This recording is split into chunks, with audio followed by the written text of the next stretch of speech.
segera dimulai. Mohon untuk menonaktifkan ponsel atau berubahnya ke dalam mode hening.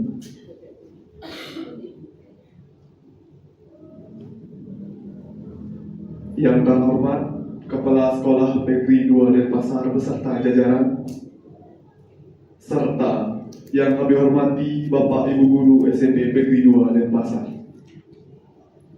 Om Swastiastu. Assalamualaikum warahmatullahi wabarakatuh. Shalom nama budaya, salam sejahtera bagi kita semua. Puja dan puji syukur kami panjatkan kehadiran Tuhan Yang Maha Esa, karena atas berkat dan rahmat-Nya lah kita dapat berkumpul di sini dalam keadaan sehat. Acara diawali dengan doa. Hadirin dimohon untuk berdiri.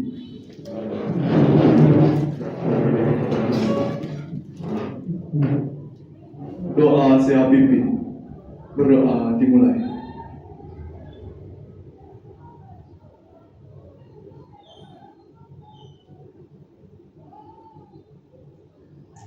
Berdoa dapat diyakini. Hadirin disilahkan untuk duduk kembali.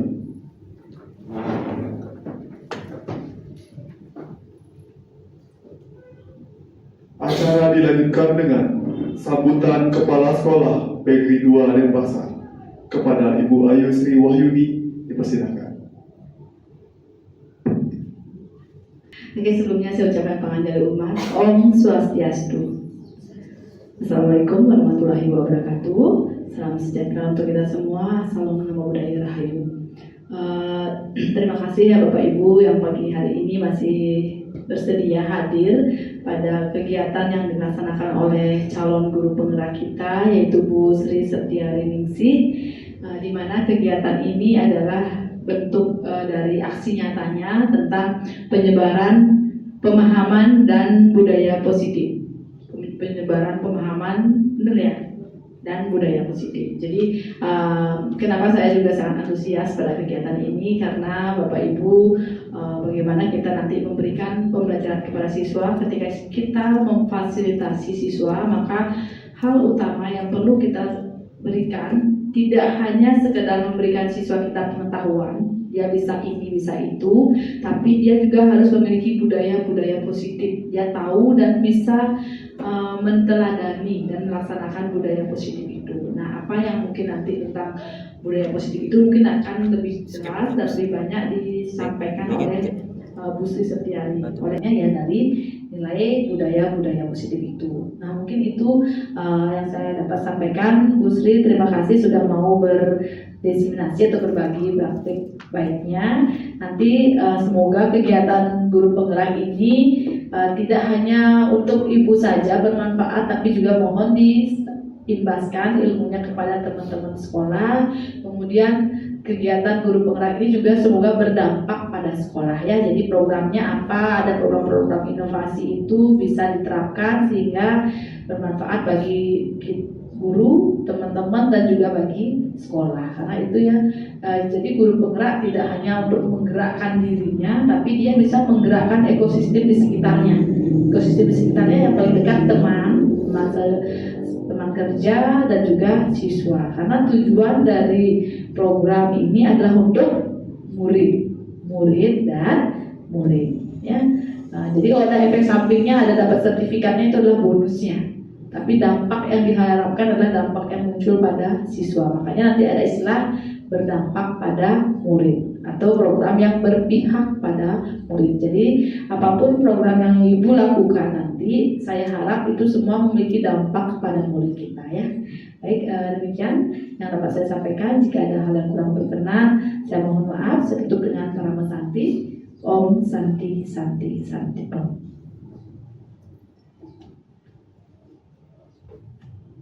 Acara dilanjutkan dengan presentasi dari calon guru penggerak tentang desiminasi budaya positif. Kepada Ibu Niketut Sri Septi, dipersilakan.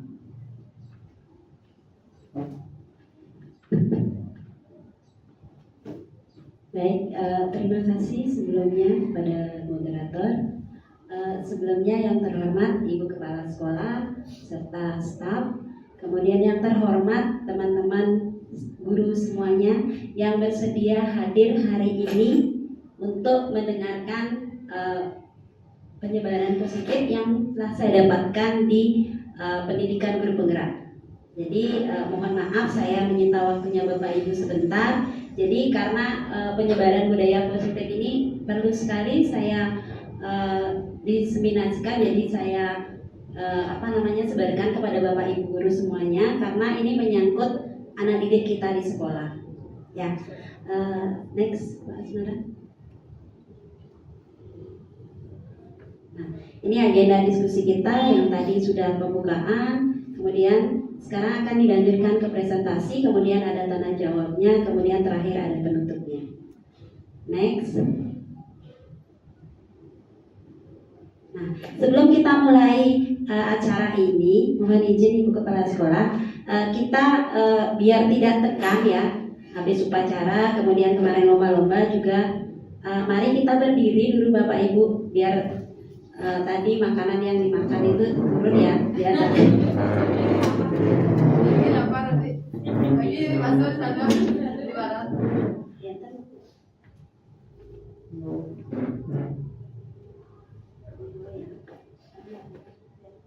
harusnya ada gambar di situ. Jadi mari kita berhadap-hadapan ya Bapak Ibu sama temannya, nyari pasangan. Nah, silakan bersinar ya di sini. Ya, Ibu sudah ya. Ya, Mas Mara boleh sama Heri berpasangan ya. Oke, kita sudah berhadapan-hadapan dengan teman. Silakan Bapak Ibu boleh berekspresi dengan teman yang ada di depannya. Jadi ekspresi itu menunjukkan hati Bapak Ibu hari ini. Jadi apakah senang? Yang dulunya tegang, tadi tegang, kemarin juga tegang. Bu Eka Setiawati udah mulai senyum-senyum. Oke, semua Bapak Ibu silakan kembali duduk.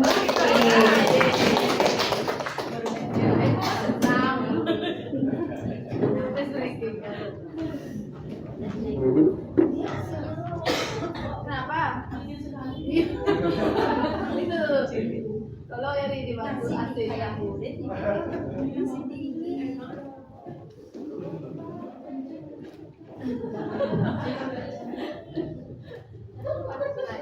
matiin dia satu. Matiin. Nah ya mati dulu. Ini dia dinyalain. Lagi sekali. Yang kalau panas nyalain lagi.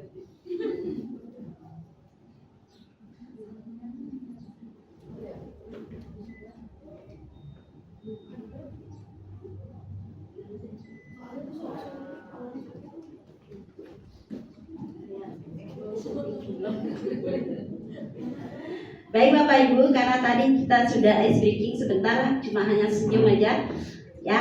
Nah, sekarang saya akan lanjutkan untuk kesepakatan hari ini, diskusi hari ini kita sepakati. Jadi Bapak Ibu saya harapkan partisipasinya dalam kegiatan diskusi. Kemudian yang kedua, saling menghargai dan menghormati antar peserta diskusi. Kemudian yang ketiga, semangat mengikuti diskusi sampai tuntas. Jadi itu yang kita sepakati hari ini. Nah, jadi dalam acara hari ini, jadi saya akan memaparkan apa itu budaya positif yang harus kita terapkan di sekolah kita. Nah, jadi ibaratnya kita itu seorang guru, kita itu adalah ibaratnya sebagai petani, di mana petani itu adalah orang yang mulai, jadi menanam padi, setelah padi itu tumbuh, jadi petani itu sudah mulai untuk bagaimana caranya padi itu agar menghasilkan biji yang bagus. Jadi petani itu berinisiatif untuk apa saja? Yang pertama itu memelihara. Dengan cara bagaimana mereka memeliharanya? Yang pertama mulai dari tanahnya, mulai dari menjaga kesuburan tanah, memberikan mereka pupuk, diairi, sampai pada akhirnya petani itu menuai hasil yang sempurna dan bagus. Begitu juga kita sebagai seorang guru, kita harus bisa menerapkan apa yang menjadi prinsip seorang petani. Kita guru harus bisa menjadi penuntun bagi anak-anak kita sesuai dengan Bapak Pendidikan kita Ki Hajar Dewantara. Jadi kita guru adalah penuntun. Jadi bukan harus apa yang kita inginkan itu harus dikerjakan anak, bukan seperti itu. Jadi kita menyesuaikan anak sesuai dengan kodrat alam dan zamannya, seperti itu. Nah, di mana tujuan dari diseminasi ini adalah guru dapat menghayati pentingnya budaya positif dan menerapkannya untuk mempertebal karakter murid dalam mewujudkan profil pelajar Pancasila. Nah, Bapak Ibu guru semuanya pasti sudah paham ya, profil pelajar Pancasila itu ada apa saja. Oke, nah lanjut. Nah, konsep inti dari budaya positif yang akan saya paparkan di sini itu menurut paradigma belajar, kemudian disiplin positif, kemudian nilai-nilai kebajikan, kemudian kebutuhan dasar manusia, motivasi perilaku manusia, posisi kontrol guru, keyakinan kelas, dan terakhir segitiga restitusi. Jadi semua hal ini akan kita terapkan dan sudah kita terapkan. Sekarang kita mau mencari di mana sih miskonsepsi kita dengan anak-anak misalkan yang terlambat, apakah kita sudah sesuai dengan prinsip tersebut. Ya, mungkin nanti kita sambil jalan kita akan perbaiki gimana seharusnya posisi kita sebagai seorang pendidik. Ya, lanjut. Nah, jadi pembelajaran dengan paradigma baru itu di mana pembelajaran merupakan pembelajaran yang dirancang berdasarkan prinsip berdiferensiasi. Jadi Bapak Ibu guru sudah semuanya paham apa itu berdiferensiasi? Ada yang tahu ada berapa tahap fase, ada berapa pembelajaran berdiferensiasi itu? Ada berdiferensiasi apa saja? Proses, konten. Oke, Bu Melia mungkin. Baik, terima kasih atas waktunya. Sebelumnya selamat pagi. Jadi untuk pembelajaran diferensiasi itu ada 3. Yang pertama adalah diferensiasi konten, yang kedua itu diferensiasi produk, dan yang ketiga itu adalah diferensiasi proses. Terima kasih. Oke, baik, tepuk tangan buat Bu Melia ya. Oke, jadi pembelajaran berdiferensiasi itu ada berdiferensiasi proses, produk, sama berdiferensiasi konten. Jadi itu adalah model pembelajaran berdiferensiasi yang sudah Bapak Ibu terapkan selama ini. Jadi mungkin yang belum menerapkan boleh diterapkan lagi. Nanti apa itu fasenya, yang mana namanya konten, silakan Bapak Ibu lagi dipelajari. Jadi kita dulu dari COVID, pembelajaran itu ada pembelajaran K13 sampai sekarang adalah pembelajaran dengan kurikulum yang merdeka. Ya, jadi di mana kita harus memerdekakan peserta didik dengan tidak terlepas dari kodrat alam dan kodrat zamannya. Baik. Nah, ini adalah beberapa miskonsepsi yang sering terjadi di sekolah. Ya, jadi diilustrasikan bahwa seorang guru itu adalah mengontrol muridnya. Nanti kita perhatikan di mana kita miskonsepsinya. Kemudian yang kedua, ilustrasi bahwa semua penguatan positif, efek dan bermakna. Kemudian yang ketiga, ilustrasi bahwa kritik dan membuat rasa bersalah mampu membuat karakter siswa, artinya menguatkan karakter siswa. Kemudian yang keempat, ilustrasi bahwa orang dewasa berhak untuk memasak. Jadi keempat kata-kata tersebut adalah kata-kata miskonsepsi yang sering kali kita terapkan di sekolah. Nah, bagaimana cara mengatasi miskonsepsi ini? Kita lihat pemaparan dari teorinya.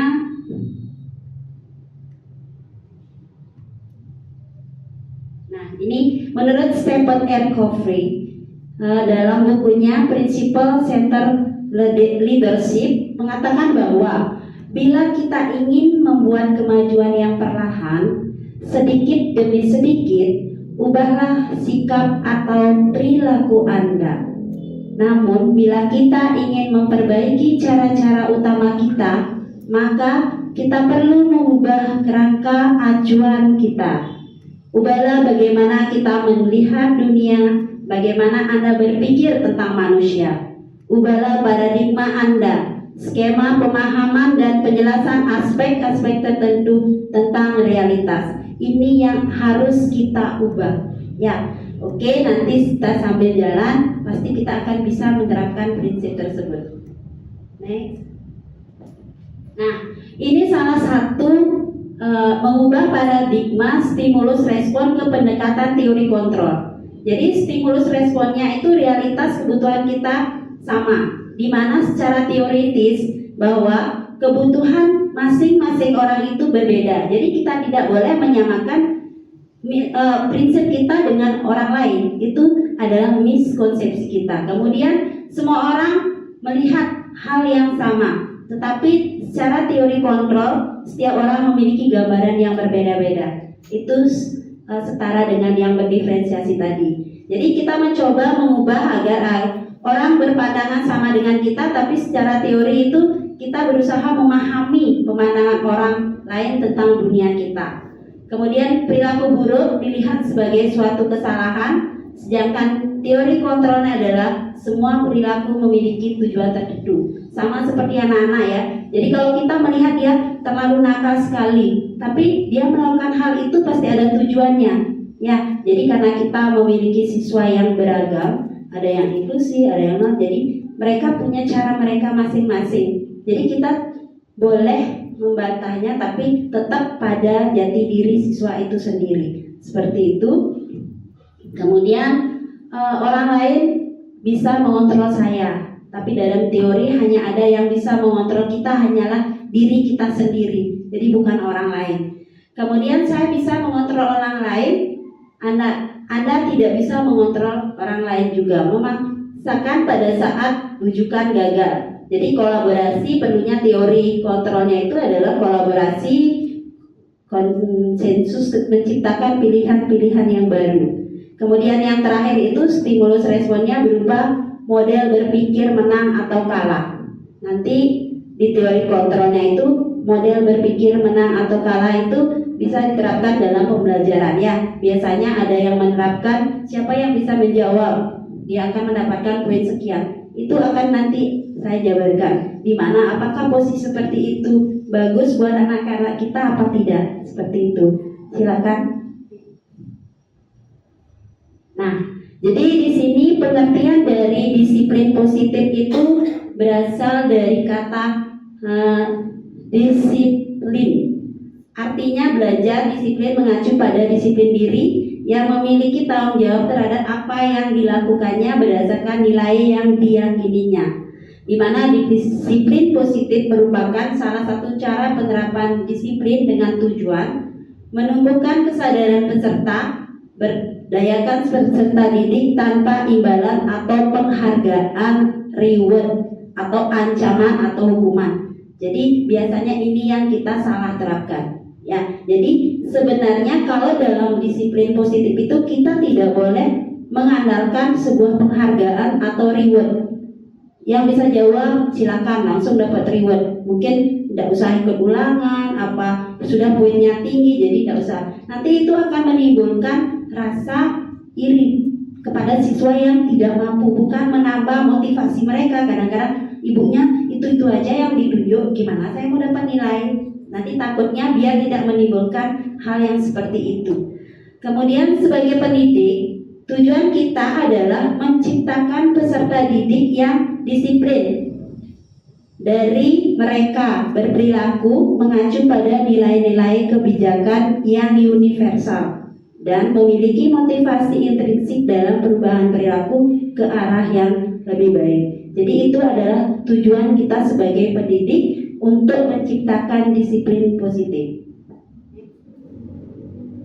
Nah, nilai-nilai apa yang ada di dalam kebijakan universal itu rasa hormat. Jadi kadang-kadang anak itu kadang-kadang kan ada anak yang merasa ingin diperhatikan, jadi dia cari muka di guru-gurunya, ada yang seperti itu. Jadi siswa itu pasti punya merasa saya ingin dihormati, saya ingin dihargai. Seperti itu. Jadi ada keadilannya, ada kebaikannya, toleransi, suara hati, empati, dan kontrol diri. Itu adalah nilai-nilai yang tertanam dalam kebajikan universal.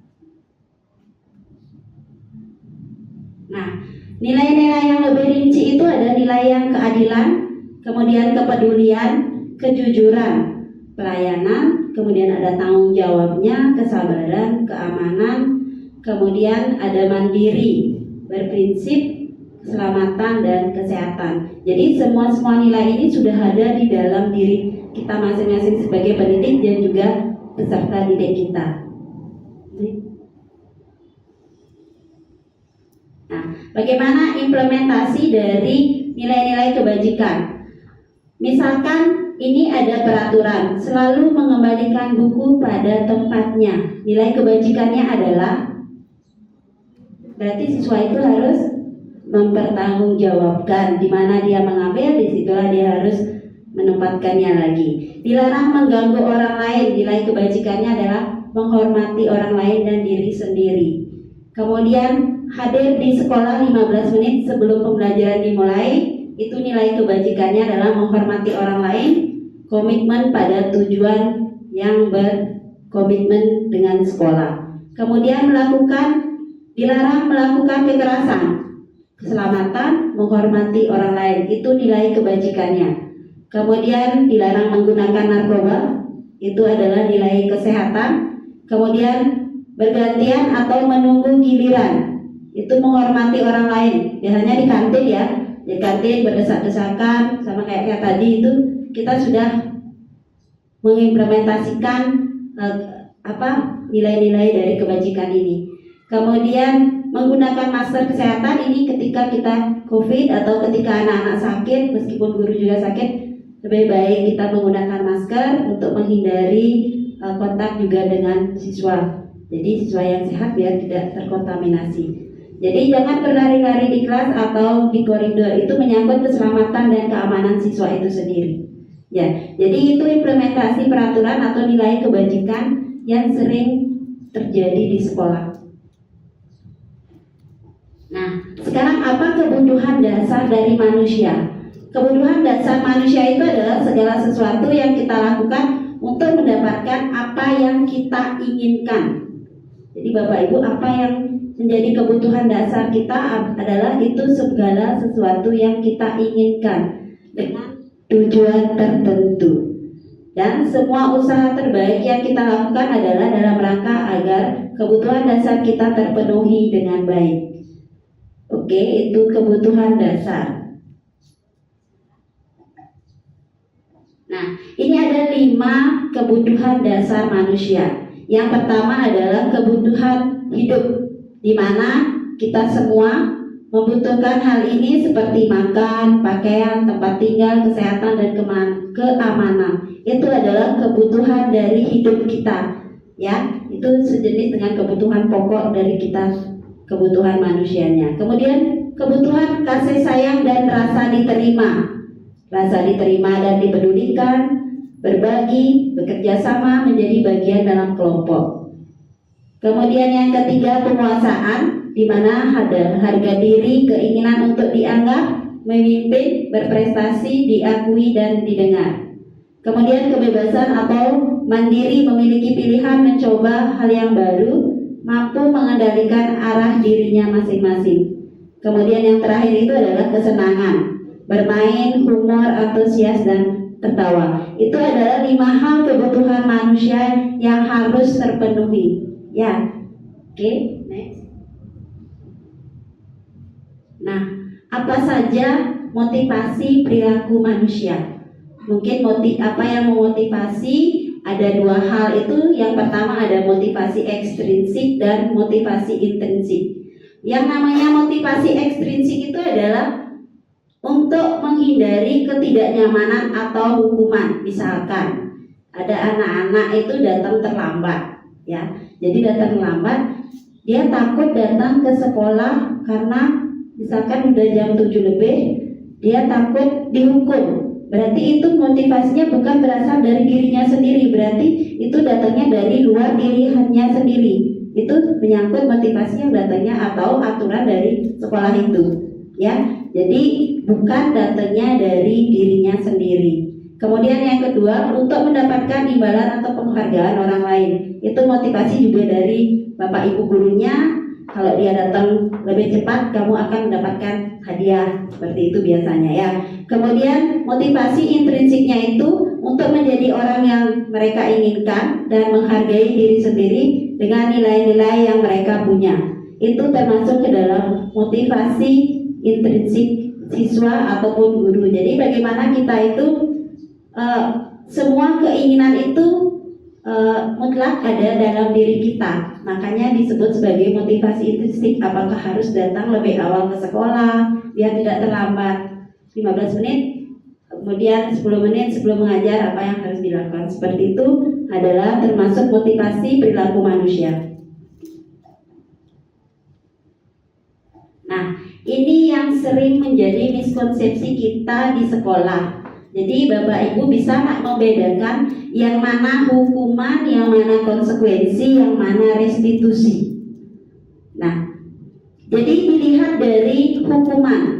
Jadi hukuman itu adalah tidak terencana atau tiba-tiba. Jadi tiba-tiba kita langsung memberikan hukuman, ya, itu adalah hukuman. Ya, misalkan dia tidak nyapu atau dia datang terlambat, hukumannya apa? Oh, kamu harus bersihin WC atau kamu harus nyapu di tangga. Itu datangnya tiba-tiba tanpa ada tertera di kesepakatan kelas kita. Kemudian murid tidak tahu apa-apa yang akan terjadi atau yang tidak dilibatkan. Jadi dia tidak tahu apa konsekuensi yang didapat ketika misalkan tidak membuat PR. Dia tidak tahu hukuman apa yang nanti akan dikasih oleh Bapak Ibu gurunya. Itu yang termasuk hukuman. Kemudian sifatnya satu arah, hanya satu orang yang berbuat saja. Kemudian yang ketiga berupa hukuman fisik atau psikis. Itu adalah hukuman. Kemudian bedanya dengan konsekuensi adalah kalau konsekuensi itu adalah terencana sama kesepakatan kelas yang sudah dibuat. Dia itu melanggar dari kesepakatan itu pasti ada konsekuensinya. Ya, biasanya terencana dan tersepakati sesuai dengan peraturan. Kemudian murid tetap dibuat tidak nyaman. Sikap guru selalu memonitor murid. Biasanya semua dari konsekuensi itu sudah ada di kesepakatan kelas, sudah tertempel dan sudah disepakati sebelum kita memulai suatu pembelajaran. Semua orang atau semua guru sudah kayaknya melaksanakan hal itu. Kemudian yang namanya restitusi, di mana proses menciptakan kondisi bagi murid untuk memperbaiki kesalahannya. Kemudian proses kolaboratif yang mengajarkan murid untuk mencari solusinya sendiri. Ya, jadi misalkan ada anak-anak yang sembahyangnya main-main, ya. Jadi kita jangan langsung memarahi dia di kelas. Kita jajal dengan ini, kenapa kamu main-main di kelas? Kita tidak boleh seperti itu. Itu namanya restitusi. Jadi kita memanggil setelah mereka selesai sembahyang. Jadi kita panggil misalkan anaknya, Budi sama Adi nanti ke ruangan ibu ya sebentar. Jadi seperti itu caranya. Jadi jangan langsung memarahi anak di depan teman-temannya. Karena itu akan membuat anak itu menjadi down atau mungkin saja akan menjadi dendam sama gurunya. Ibunya itu marah-marah di depan kelas.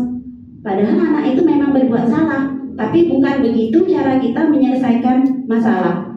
Ya, jadi kita panggil orangnya langsung, kemudian setelah itu kita adakan yang namanya nanti ada segitiga restitusi. Seperti apa nanti caranya nanti nanti saya akan jelasin. Next. Nah, sekarang silakan Bapak Ibu dijawab itu. Saya memberikan dua opsi. Yang mana menurut Bapak Ibu itu hukuman dan yang mana konsekuensi. Yang pertama ada mengganti penghapus teman yang hilang. Kemudian yang kedua berdiri di tengah lapangan upacara karena datang terlambat ke sekolah. Kemudian yang ketiga merapikan sapu dan alat pel yang jatuh karena tersenggol saat berlari di jam istirahat. Kemudian yang keempat mencatat 200 kali kalimat saya minta maaf karena berkelahi dengan teman. Kemudian yang kelima, membersihkan WC sekolah karena tidak mengumpulkan tugas. Lari mengelilingi lapangan basket 2 kali karena terlambat 10 menit untuk pelajaran PJOK. Kira-kira nomor 1, siapa yang Bapak Ibu mau memberikan masukan, atau kira-kira itu termasuk hukuman apa konsekuensi? Apa? Oke, nomor 1 termasuk konsekuensi. Kemudian yang nomor 2, berdiri di tengah lapangan termasuk hukuman. Oke, kemudian yang ketiga, merapikan sapu. Konsekuensi. Kemudian mencatat 200 kali kalimat hukuman. Membersihkan WC sekolah hukuman. Lari mengelilingi lapangan. Oke, kita lihat jawabannya.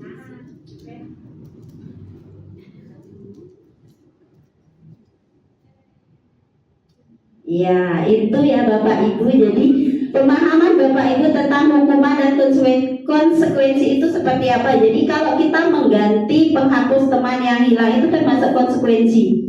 Kemudian merapikan sapu dan alat pel yang jatuh karena tersenggol saat berlari itu konsekuensi juga. Lari mengelilingi lapangan juga konsekuensi. Kemudian yang namanya hukuman itu berdiri di tengah lapangan upacara karena datang terlambat ke sekolah, kemudian mencatat 200 kali, kemudian membersihkan WC sekolah karena tidak mengumpulkan tugas. Ya, jadi itu termasuk ke dalam perbedaan antara hukuman dan konsekuensi. Jadi Bapak Ibu bisa membedakan itu nanti ya di kelas, biar tidak saya terus saja dihukum, padahal itu adalah bentuk dari konsekuensi ketika dia berbuat suatu kesalahan. Next. Nah, ini yang biasanya kita lakukan di kelas berupa penghargaan, bisa jadi bentuk lain dari hukuman.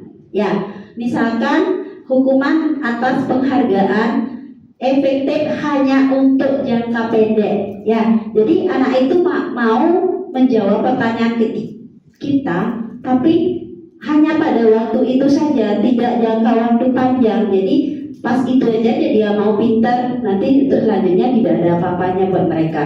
Kemudian itu menyebabkan timbulnya persaingan antar siswa, itu menghukum bagi yang tidak mendapatkannya.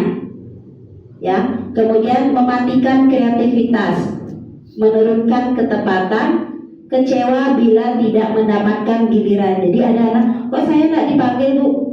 Terus itu aja, itu menimbulkan kekecewaan pada diri anak. Kemudian ketergantungan dalam jangka panjang. Jadi ada jangka pendeknya, kita sebaiknya melakukan hal-hal untuk jangka panjang, bukan hal hari itu saja. Jadi biar anak-anak itu termotivasi untuk jangka panjangnya apa ya, seperti itu juga. Sebagai guru juga seperti itu ya. Jangan yang bisa jawab ibu kasih beng-beng atau permen, jangan seperti itu. Atau kasih nilai, jangan. Kalau bisa itu dihilangkan, bisa diganti dengan bentuk yang lain.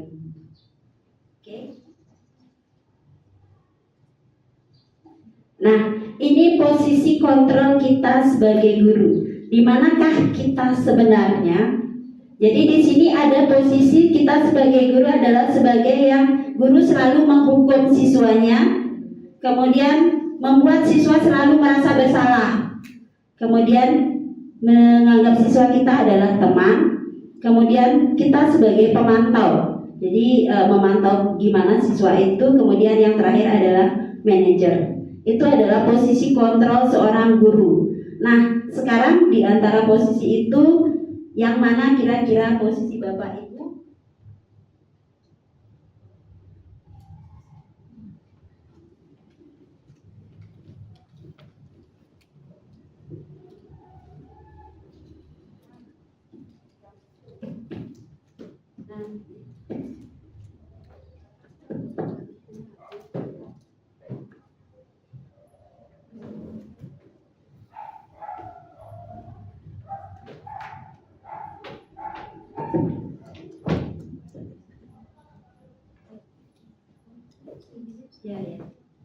Nah, sekarang yang mana kira-kira posisinya Bapak Ibu guru di sini? Kita akan simak sebentar ya. Nah, jadi saya akan paparkan apa itu kelima posisi kontrol guru. Jadi yang pertama, yang bagaimana sih namanya menghukum? Jadi berdiri di depan kelas saat tidak mengerjakan PR itu termasuk hukuman. Kemudian membuat mereka rasa bersalah. Harus bagaimana Bapak atau Ibu menasehati kamu? Kamu selalu saja mengulangi kesalahanmu. Itu termasuk ke dalam membuat rasa bersalah kepada mereka. Kemudian yang ketiga, kita menganggap dia itu teman, yaitu ayo dong tolong bantu Bapak Ibu, ayo dong tolong bantu Ibu kali ini ya sudah, tidak apa-apa, tapi jangan diulangi lagi ya. Itu kita menganggap bahwa siswa itu setara dengan kita, teman, artinya menasehati tapi dengan posisi teman. Kemudian yang keempat, pemantau. Kamu sudah melanggar aturan, kamu tahu konsekuensinya.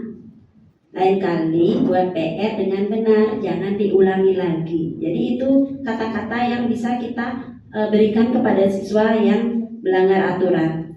Kemudian yang terakhir, kita berperan sebagai manajer. Apakah kamu tahu kesalahanmu?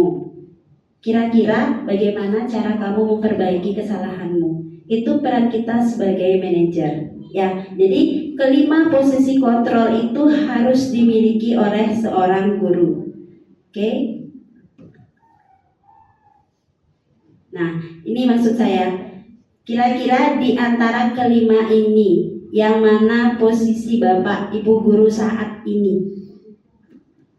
Ya, Ibu Pipit, yang mana Bu Pipit?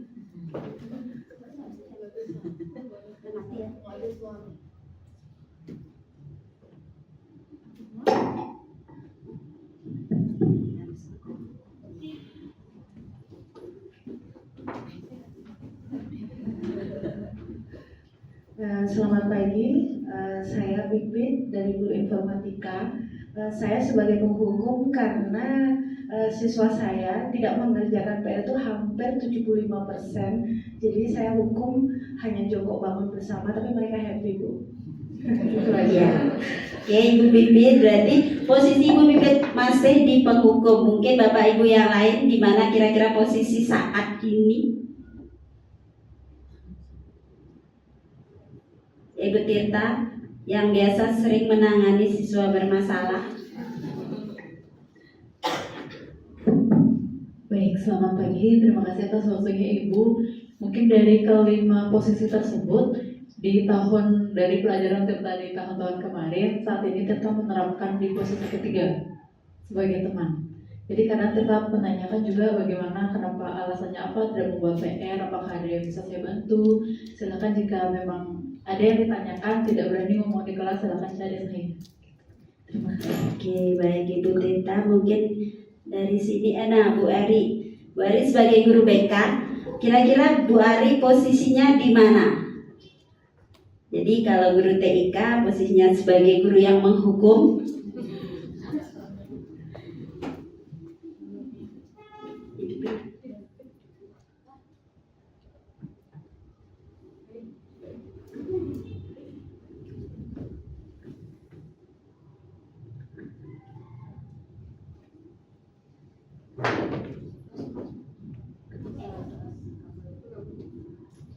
Baik, terima kasih atas kesempatannya. Saya Ari dari Guru BK.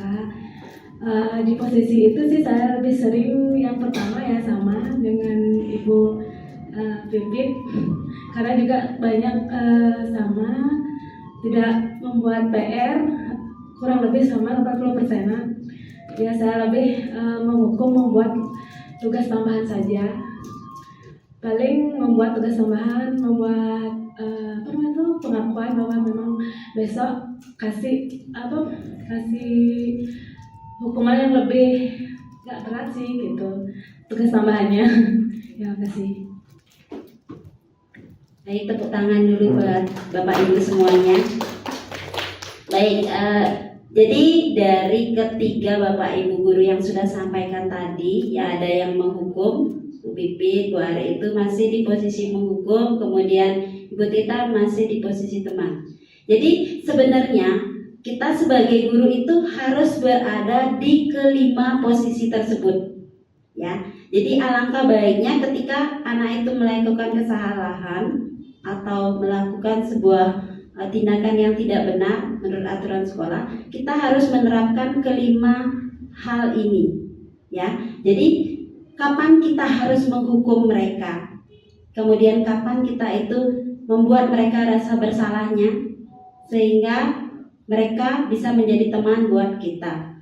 Kemudian ketika dia sudah mulai mengakui kesalahannya dia, kita akan pantau sejauh mana mereka mulai merubah sikapnya. Kemudian disitulah kita akan memposisikan diri sebagai manajer, di mana kita akan mengingatkan kembali kesepakatan atau aturan yang sudah dibuat oleh sekolah. Nah, dari itu anak-anak akan berangsur-angsur pasti akan lebih memahami disiplin positif yang akan diterapkan di sekolah maupun di kelas mereka masing-masing. Ya, jadi seperti itu Bapak Ibu Guru. Mungkin selanjutnya Bapak Ibu Guru bisa memposisikan diri kelimanya tersebut, tidak hanya satu hal saja, ya. Jadi ketika itu sudah terwujud, pasti anak-anak kita pasti akan disiplin. Jadi mulai sedikit-sedikit, oh dikasih pengarahan ini. Jadi dia tidak langsung kamu lo nakal, tidak langsung seperti itu, langsung dikasih hukuman. Jadi mungkin itu tidak akan memberikan efek jerah, besoknya lagi. Mungkin setelah kita melakukan kelima hal seperti ini, jadi kelima motivasi ini bisa terlaksana siswa yang disiplin sesuai yang kita harapkan. Nah, bagaimana kita menerapkan disiplin yang ada di kelas itu? Kita harus pertama membuat sebuah keyakinan. Menurut Bapak Ibu sekarang, yang ada di pikiran Bapak Ibu, apakah keyakinan kelas itu, apakah keyakinan kelas dibuat? Kenapa tidak judulnya peraturan kelas? Mengapa tidak seperti itu? Kira-kira siapa yang bisa memberikan tanggapan? Jadi di kelas itu kan kita terus membuat keyakinan kelas atau kesepakatan kelas. Kenapa kita tidak peraturan kelas 7A, peraturan kelas 7B? Kenapa kita tidak membuat kata-kata yang seperti itu? Mungkin siapa yang bisa memberikan masukan?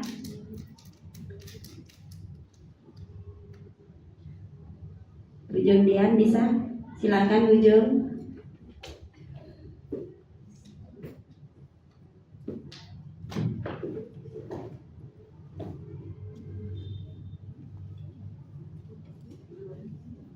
Mengapa keyakinan kelas tidak ditulis peraturan kelas? Terima kasih Bu untuk waktunya. Menurut saya kenapa kita bilangnya keyakinan atau kesepakatan bukan peraturan kelas? Karena sebelum kita buat keyakinan kelas itu, kita ngobrol dulu sama anak-anak. Apakah sepakat kita untuk A ini atau tidak? Kalau misalnya peraturan itu kemudian yang buat sendiri tanpa bertanya sama anak-anak gitu. Menurut saya gitu aja. Oke, baik. Terima kasih Bu Gungdian. Tepuk tangannya Bapak Ibu. Dari meja sebelah, Bu Ari mungkin bisa menyampaikan pendapat. Oh ya, oke, Pak Yoga.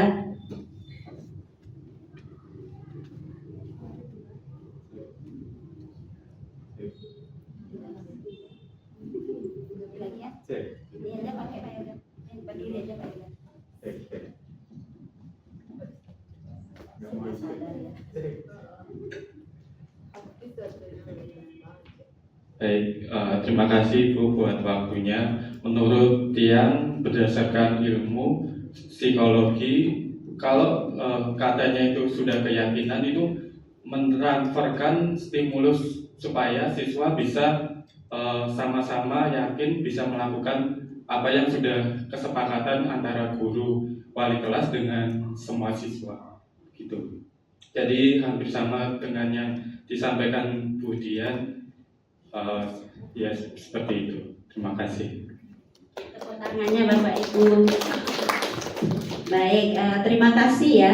Jadi apa yang sudah disampaikan oleh Ibu Gungdian dengan Pak Yoga itu adalah benar sekali. Di mana keyakinan kelas itu kita buat bersama-sama dengan anak-anak, kemudian disepakati juga oleh anak-anak sendiri. Ya, jadi apapun yang kita buat di kelas itu adalah bagian dari masukan anak-anak yang akan mereka sepakati dan mereka laksanakan.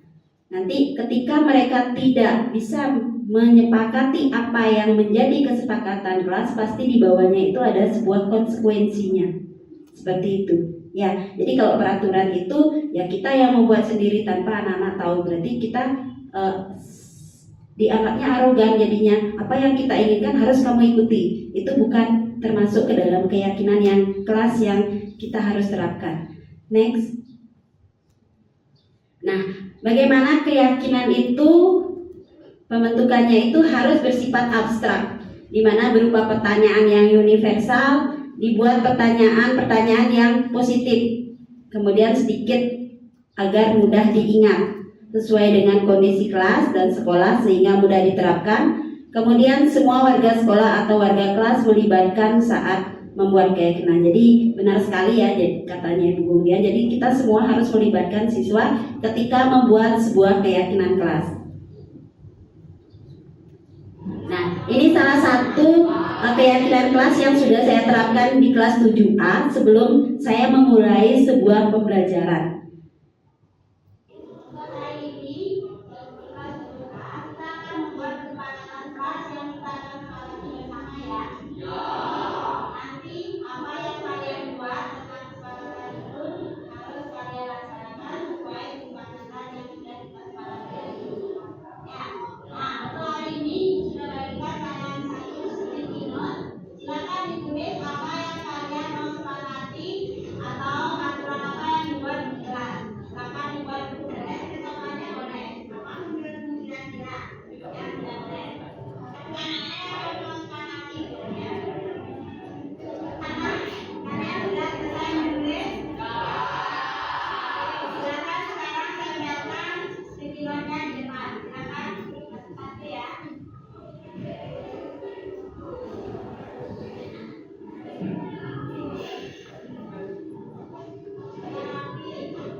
Nah, itu adalah salah satu cara kita membuat sebuah kesepakatan di kelas ya.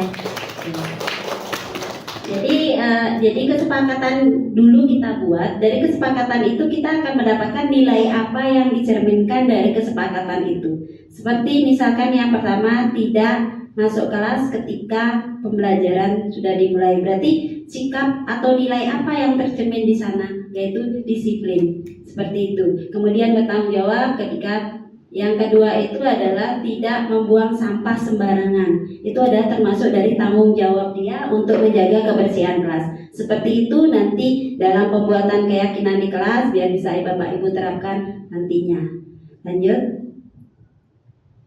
Nah, ini yang akan saya bahas tentang bagaimana menangani siswa yang sering bermasalah di kelas kita ya. Jadi ini namanya segitiga restitusi, di mana suatu proses dialog dijalankan oleh guru agar dapat menghasilkan murid yang menjadi mandiri dan bertanggung jawab. Nah, seperti apa? Nah, segitiga restitusi ini ada 3 tahapan.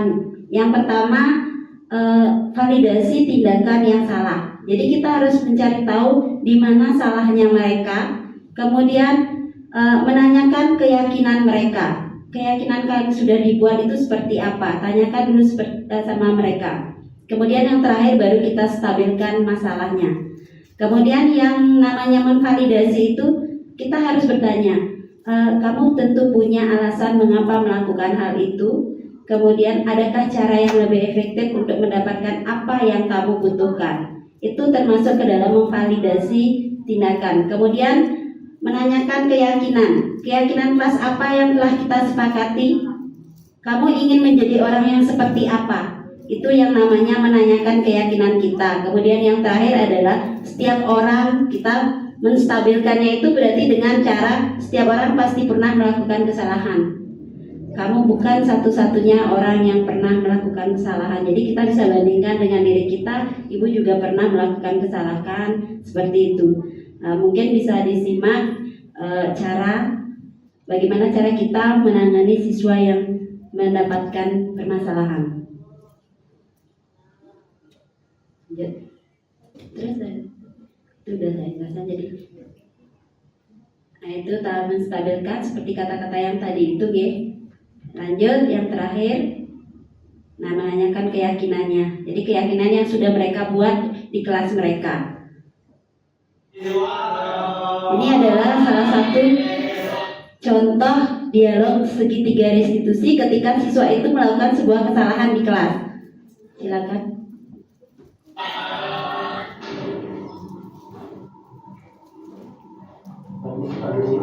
Ya, silakan Dewa. Ini selamat siang. Siang. Gimana kabar kalian hari ini? Baik. Jadi begini, Eva sama Ewa. Tadi Ibu perhatikan kalian saat sembahyang tulisannya kalian main-main. Kenapa begitu? Tadi saya kurang bisa. Nah, Ewa, tadi kamu menarik telinganya Dewa. Ya, jadi Ibu tahu bahwa semua orang pasti punya kekurangan. Jadi tidak ada manusia yang sempurna di dunia ini. Ya, seperti kata pepatah, tak ada gading yang tak retak. Ya. Ini setiap tindakan yang kita lakukan pasti kamu ada alasannya. Kenapa Ewa tadi Jadi kemarin kan saya main sama Deva di game. Semoga begitu saya dapat menang jadi saya agak tamu. Oh gitu. Jadi kamu menang gara-gara tadi main game, kamu kalah terus. Jadi Ewa masih ingat nggak keyakinan kelas yang kita sudah buat? Masih Bu. Nah, kira-kira antara keyakinan kelas yang sudah kita sepakati itu yang mana Ewa belum lakukan? Yang mengatakan saling menghargai bersama. Nah, Ewa udah tahu itu. Nah, sekarang apa yang bisa Ewa lakukan untuk memperbaiki perilaku Ewa yang Ewa lakukan kepada Deva? Yang pertama, saya akan minta maaf kepada Deva karena telah menarik telinganya. Dan yang kedua, saya akan bersungguh-sungguh saat sembahyang. Dan yang ketiga, saya bersedia bertransaksi menjadi pemimpin pada Sanjo. Aduh, bagus sekali ya Ewa. Jadi Ibu apresiasi sekali. Baik atau niat kamu mau berubah, kemudian yang akan kamu lakukan nanti di kelas. Ya, nah sekarang silakan Ewa sama Deva saling memaafkan dulu ya. Silakan. Maaf ya, aku dan Anda biasanya kita permainan itu ya. Oke, nah sekarang kalian sudah saling memaafkan, jadi tidak ada lagi urusan ya, hanya gara-gara masalah permainan game ya. Oke, sekarang kalian kembali ke kelas, tentunya sekarang waktu istirahat ya. Oke, ya, silakan.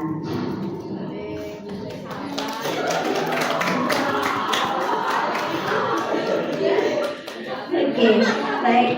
Itu ya Bapak Ibu sedikit berbagi bagaimana menangani siswa yang bermasalah. Jadi kita tidak langsung memberikan dia hukuman di kelas, mungkin kita panggil dia dengan prinsip segitiga restitusi seperti itu. Baik, next. Mungkin ini kasus yang kedua ya.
Baik, itu ya Bapak Ibu Guru. Jadi beberapa penerapan segitiga restitusi yang sudah saya terapkan di kelas.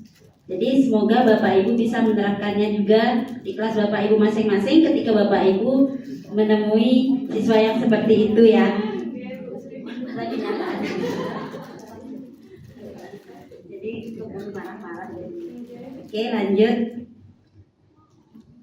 Nah, jadi itu tadi pemaparan saya tentang bagaimana kita menerapkan disiplin positif di sekolah, di mana dalam penerapan disiplin itu hendaknya guru mampu merefleksikan dirinya dalam posisi kontrol yang dapat memberikan dampak positif bagi siswa dalam jangka waktu yang panjang, serta mampu menuntun anak didiknya menjadi insan yang mandiri dan merdeka dan bertanggung jawab. Ya.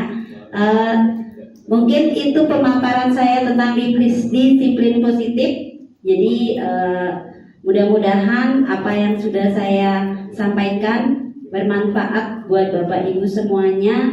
Kemudian bisa kita terapkan nanti di sekolah ataupun di kelas kita masing-masing atau di tempat kita mengajar di di kelas manapun itu, ketika kita menemui atau menemukan siswa yang seperti itu, hendaknya kita posisi kontrol. Jadi mengontrol diri dulu biar kita tidak rugi setiap pagi mengadakan mindfulness.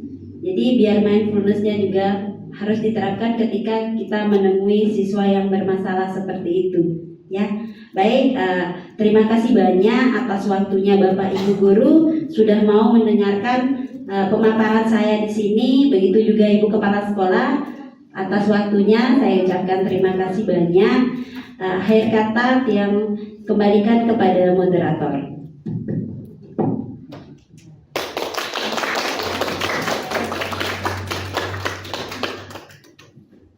Acara dilanjutkan dengan sesi diskusi. Kepada Bapak Ibu yang mau bertanya, silakan.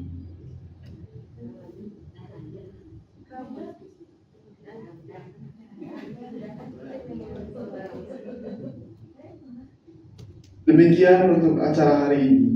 Kami mengucapkan terima kasih atas kehadiran Bapak, Ibu, dan kami mohon maaf atas kesalahan yang tidak disengaja, dan kami tutup dengan para Santi. Om Santi, Santi, Santi, Om.